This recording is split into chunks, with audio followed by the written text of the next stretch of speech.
Hey, it's your girl, Candice Washington, back with another Raggedy Business Report, all new Raggedy Business Report. So glad to have you here with me. Come on in the room. We want to give people just a few moments to join before we start this good Raggedy Business Report. Carter's Crafty Concepts has joined the building, has entered the building. So glad to have you here. Thank you. Luxmore Designs, First Lady Dawn, Scarlett, J. Lewis, Just Linda 25. Hey. So glad to have you here in the building. My name is Candice Washington. It's Alea. Hey girl. Hey, so glad to have you here.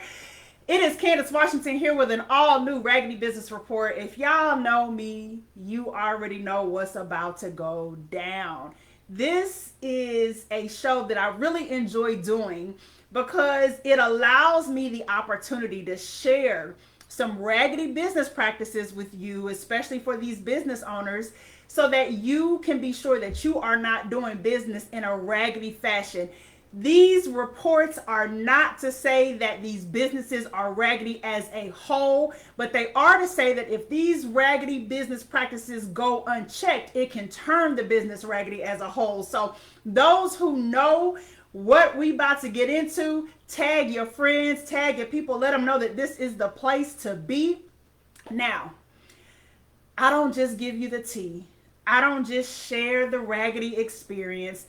I also give you strategy on things that you can do in your business so that you are not giving and providing this kind of experience for your clients and customers. Because what? I'm an experienced strategist. So I manage the operations and logistics of business that help to curate top tier experiences for your clients, for your stakeholders, your team members, your event attendees, all that jazz. And that is what I do. So I'm going to tell you the raggedy experience, and then I'm going to give you some strategy to implement in your company so that you are not giving out raggedy experiences to your clients and customers like I've experienced. Most of these raggedy business reports are my personal experiences, things that I have experienced, been through, all of that. But if you would like to share a raggedy experience that you had, I encourage you to DM me and let me know about an experience that you had. I can send you the link so that you can fill out and share your experience and be featured on the Raggedy Business Report. Now, I will say that I don't typically share the name of the business because I'm not on here to rag and roast businesses and drag businesses and all of that. So I typically keep the name of the business private because it's not really about that. It's about the experience and what you can do to prevent similar experiences in your business. But I will say, today I'm disclosing the name of the company. The only reason I'm doing that is because I already posted about it on Facebook and Twitter. And so it's really not a secret. And the reason I posted about it on Facebook and Twitter, I'll get into. So the name of the company is not a secret. People who follow me on Facebook, people who follow me on Twitter already know a bit of this story.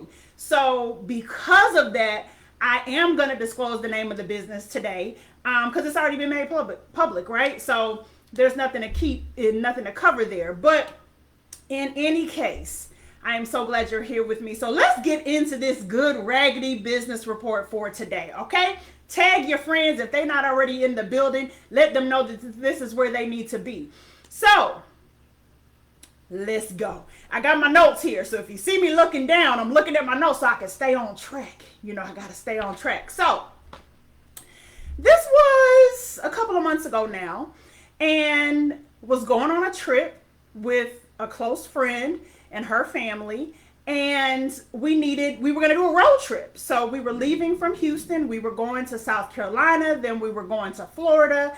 And we decided to make it a road trip. I love road trips. Like, your girl is always down for a good road trip. So we needed to rent a car, right? So Turo came very highly recommended by this close friend who rents from them religiously. Now, I had never used Turo, right? I always rent cars from a rental car company. Like, that's just always what I've done. But this friend said, hey, I rent from them all the time. This is a great app, a great platform to rent a vehicle. It's a little bit more cost effective than renting from a rental car company, all of that. So I said, bet. I'm always for helping people make some money, right? Because the people who have cars on Turo, they're making money for themselves. I'm always for that. I'm an entrepreneur. I'm a business owner. I get it, right? So I'm always looking for ways to put money in people's pockets instead of these big companies and corporations, right? So, bet. I'll look at Turo, found a car, booked the car. It was a 10-day trip that we were on, so booked the car for 10 days. The pickup went fine by and large. We walked around the car. I looked inside the car. I noted the physical damage that was on the car because your girl ain't going to be held responsible for nothing that was there when I picked up the vehicle, right? So all of that, took pictures, uploaded the pictures in the app. Everything was cool. So I went on my way. Now, when I picked up the car, there was only a quarter tank of gas inside, or there was only a quarter tank of gas, and the inside hadn't been vacuumed. Now, to be fair, the host pointed these things out to me, said that when she got the car back from the last rental, she didn't have time to fill it up. She didn't have time to vacuum it out and all of that. And so, for that, she said, if you just bring it back with whatever gas it has in it, no big deal, yada, yada. So, okay, cool. But this was my first time renting from Turo, remember? So I didn't really know what was standard. I didn't know if that was the norm. I didn't know if they're supposed to fill it up, the car with gas. I didn't know. So no big deal, no harm, no foul, whatever. So as I drove off in the vehicle, I noticed that it reeked of smoke. Now, it was very clear that the owner smokes in the car. Now, how do I know that? Like, Candice, how do you know that? Because my bonus mom and my grandmother smoked for many, many, many years. I know the smell of a car whose owner smokes. I know that smell very well. This wasn't a situation where somebody had rented the car and smoked in it. Nah, it wasn't that. Like, it was coming through the vents. It was just all of these things, right? So I was very surprised at that because there was a no smoking policy on the rental, saying that you would be fined if the car had been smoked in. So I was just very interested because how you gonna fine me for smoking in a car? Now, I don't smoke, but if I did, how you gonna fine me for smoking in a car that is smoked in all the time? Like, that make it make sense. The math ain't mathing, right? So I messaged the host of the vehicle through the app to let her know, hey, the car smells like smoke. I'm covering my bases. I don't want to be responsible for the car smelling like smoke when you get it back because it ain't me. It ain't nobody that's going to be in this car. And there we are. She was cool. Hey, I apologize about that. And she had cans of air fresheners. Like, it was very clear that she smokes. Cans of air fresheners, air freshener spray in the car and all of that. Like, it was very, very evident that she smoked. She was very nice. I apologize, yada, yada, whatever. Again, covering my bases. Now, the day that I picked up the car, it was raining outside. And so when I drove the car off, I noticed that the windshield wipers were garbage. Like, they weren't clearing anything. It was very hard to see through the windshield because the wipers seriously needed to be replaced. And I also noticed that the tires weren't holding traction very well.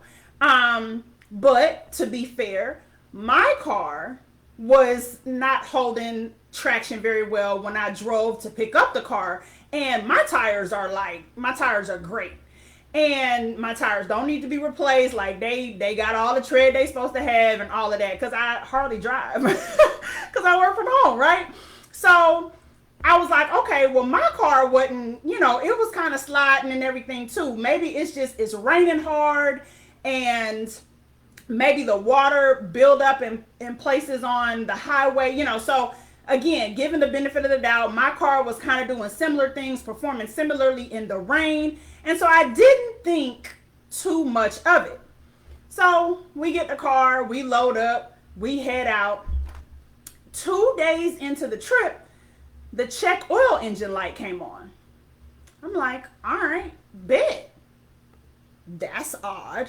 That shouldn't be happening. And so I notified the host again, through the app. Again, I'm covering my bases. I'm always covering CYA. Y'all know what CYA means, right? So I'm always covering my bases. So I notified the host, and she assured me that she had just had an oil change prior to me picking up the car, yada, yada, yada.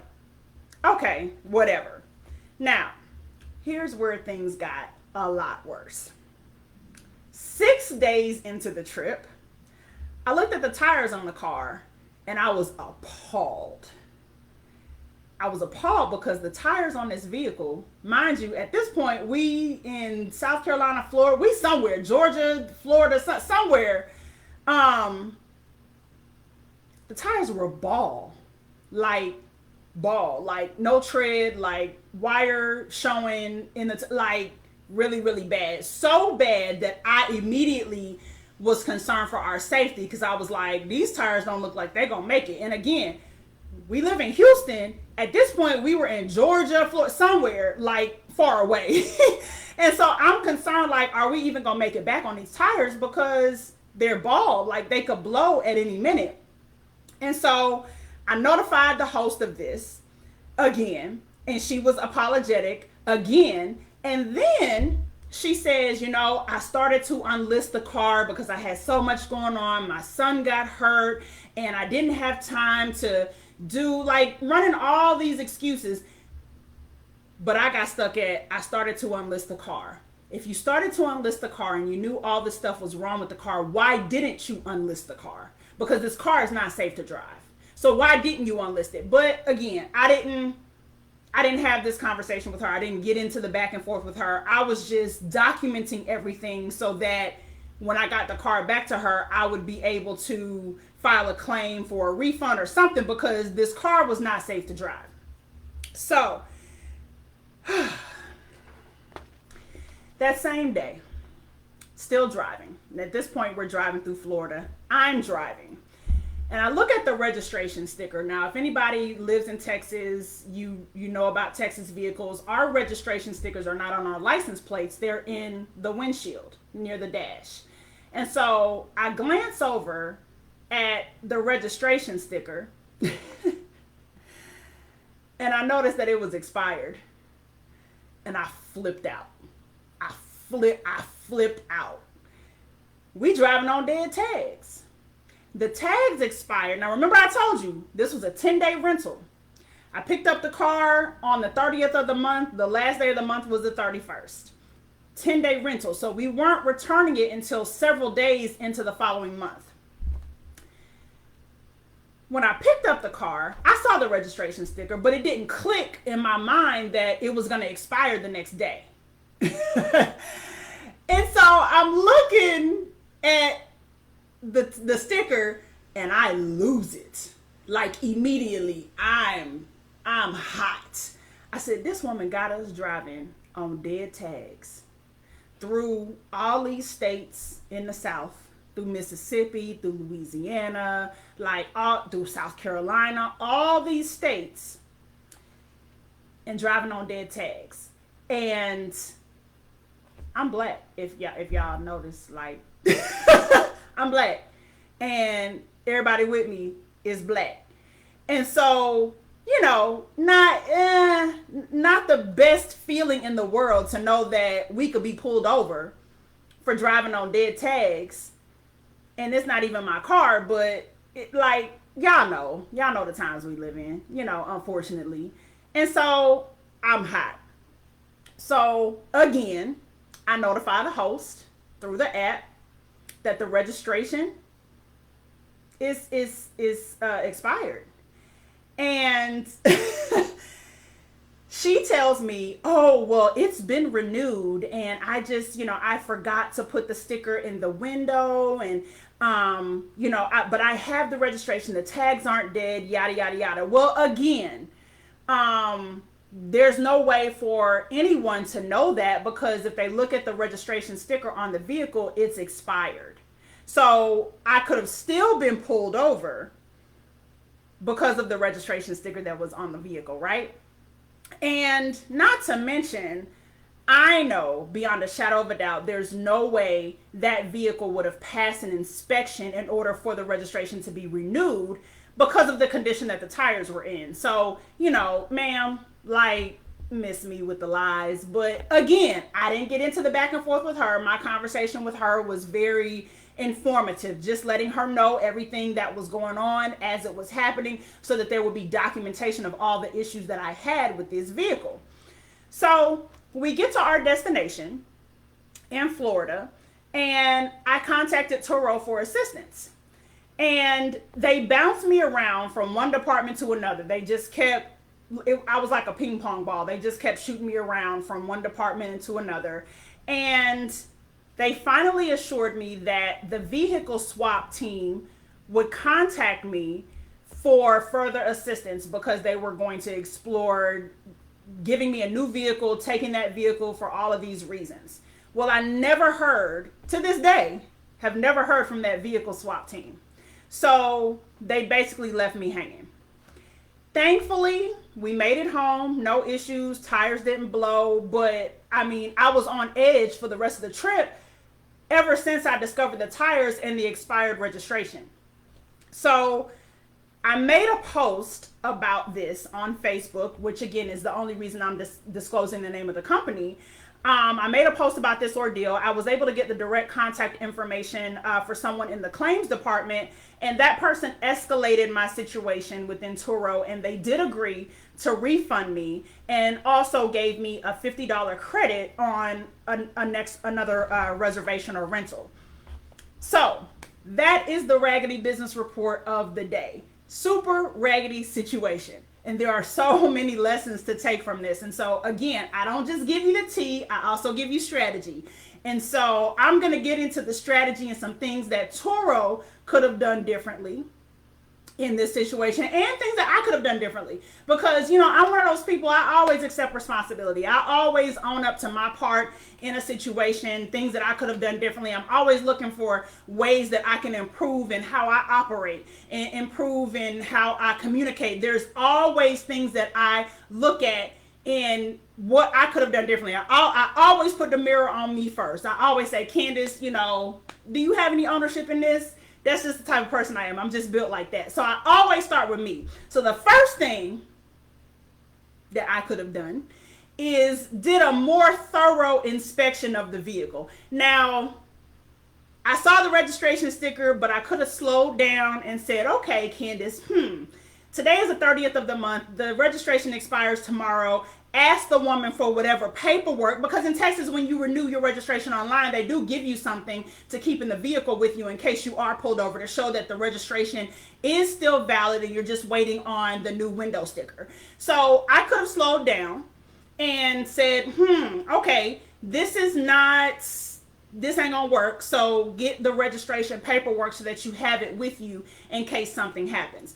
I could have slowed down and really looked at the tires, because had I looked at the tires, I would have seen that this car don't need to be going nowhere, especially not as far as I'm gonna be going, because these tires ain't got it. They not it. So I could have done things differently.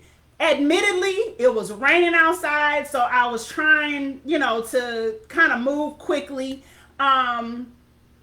Admittedly, I've never rented from any other person outside of a rental car company. And so I operated in that situation like I operate in a situation when I go rent a car from National or Enterprise. I don't check their tires. I don't look at the registration, because, I trust that they're good. But what I should have recognized is that this is a person. This is not a rental car company. This is a person using an app to make some money. And so this is their personal vehicle. Likely this is their personal vehicle. And so you need to do a little bit more thorough of an inspection because of the situation. I didn't realize that. I didn't slow down enough to pay attention to some of the things that I should have paid attention to. And that's just a lesson for me, because God has me in a season of trying to slow me down, because I'm quick to move. I do things very quickly. And so God has me in a season of trying to slow me down so that I have time to be more thorough. I have time to do a little bit more research. I have time to consider other factors. So That's what I could have done. So I accept responsibility for that.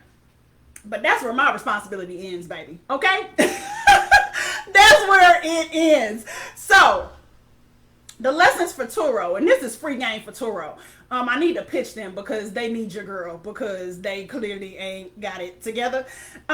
So, for Turo, this is some things that they could have done. And if your business has similar, if your business could take away any lessons from this, there are some things that I think you should pay attention to. So for Turo, they should have had a system. Their system should have flagged any reservation request that was going to extend past the registration, past the date that the registration expires. So I made the reservation. It was from the 30th of the month until about the 7th or 8th of the month. The registration expires on the 31st, or it expired on the 31st.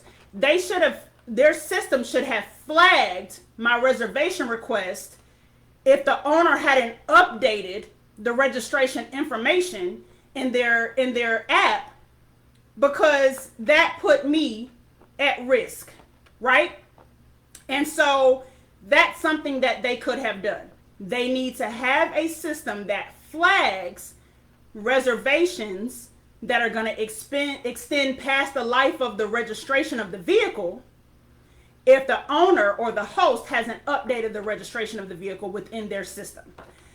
The second thing, they should require hosts to upload pictures of completed maintenance that was done for each reservation. Now, this can be based on the mileage of the last reservation. I mean, because obviously you don't need an oil change necessarily after each reservation unless several thousand miles have been put on the vehicle in one registration. But they need to have or require hosts to upload pictures of completed maintenance for each reservation. They also need to require hosts to upload pictures of tire tread after each reservation. That is something that they should have done. Requiring hosts to upload pictures of the tires and their tread after each reservation, because anything could happen, right? But that was a safety issue. If that tire had blown, all of it was a safety issue. If the tire had blown, we could have ended up in an accident. If we got pulled over because of the dead tags, that could have went any number of ways. It was all a safety issue. And so we were put at risk, not only by this host of this vehicle, but also by Turo, because they approve, apparently, vehicles that are rented through their app. So that's something that they should have done. And then the fourth thing is they absolutely need to have checks and balances in place for communicating with clients. Remember, I never heard back from their vehicle swap team. Like, they just dropped me. They just kept redirecting me and pointing me every which way, and it was a mess. And no one ever circled back with me. So if you are doing business and you are a business owner and you have teams, various teams that communicate with your clients and your customers, always make sure you close the loop. You should have a process in your company for closing the loop to make sure nobody falls through the cracks like I fell through the cracks, right? So you should have a process, a check for checks and balances to make sure nobody falls through the cracks, because when that happens, it's not a good experience. I had a horrible experience with this vehicle, and because of that, I likely will never rent from Turo again. Yeah, they gave me a $50 credit. I'm grateful. Yes, they gave me my money back. I'm grateful because they needed to do that because this vehicle was horrible. But because of this experience, I likely will never rent from them again. And not only that, I may not ever rent from any similar app as Turo. So now they've lost business with me, and they've potentially caused other companies to lose business from me. And so this is something that we have to think about when we're doing business. Sometimes it's not just about our company. Sometimes you can mess up. Hey, we had a situation when we were doing Bank Statement Weekend last year. For those of you who've been following, Bank Statement Weekend was an event that Felicia Kelly did, our owner and CEO did for 3 years. We had a situation with a hotel that we were supposed to use for the event, and they royally screwed that up so much that we both said we will never even stay at a hotel in this chain again because of the experience we had with one location. That's how deep experience goes. That's how important it is that you provide an exceptional experience, because you can not only just mess it up for you, you can mess it up for other companies and businesses as well. And that's why it is so important that you pay attention to the experience that you are providing to your clients and customers. That's why it's important that you're intentional about the experience that you're providing to your clients and customers, because it goes deeper. A lot of times it goes deeper than just you. It goes deeper than just your company. And one thing I'll never forget, Felicia told me one time, your clients are having an experience whether or not you're being intentional about the one that you're providing. Everybody is going to have an experience. So even if you're not being intentional about the experience you're giving them, they're still having one. So it behooves you to be intentional about the experience that you're giving to your clients and customers, because they're going to have one regardless. So why not shape the experience that they're having? Why not be intentional about it? Why not curate it to serve them in the best way possible, to not only allow them to have a great experience and a great memory, but to keep them coming back and doing business with you? That is why experience is so important. Experience shapes everything we do in life. Everything. It shapes every decision we make. You're not going to go to a restaurant again where you had a bad experience.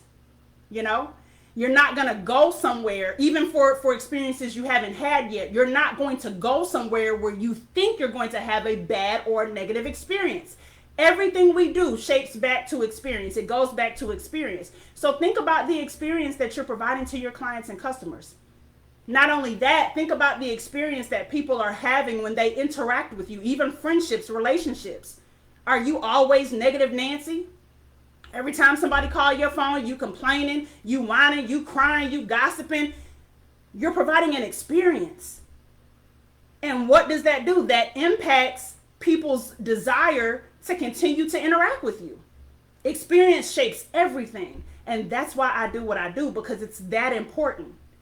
So be intentional about the experience you're providing. So that is the Raggedy Business Report of the day. I hope this helps some of y'all.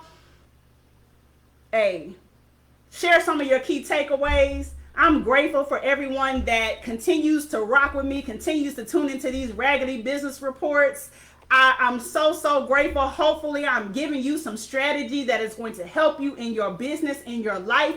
If you need assistance in curating the experience that you are giving to your clients and customers or event attendees, hit me up. That is what I do. I'm the operations and logistics behind the experience. That is my expertise, and I love what I do.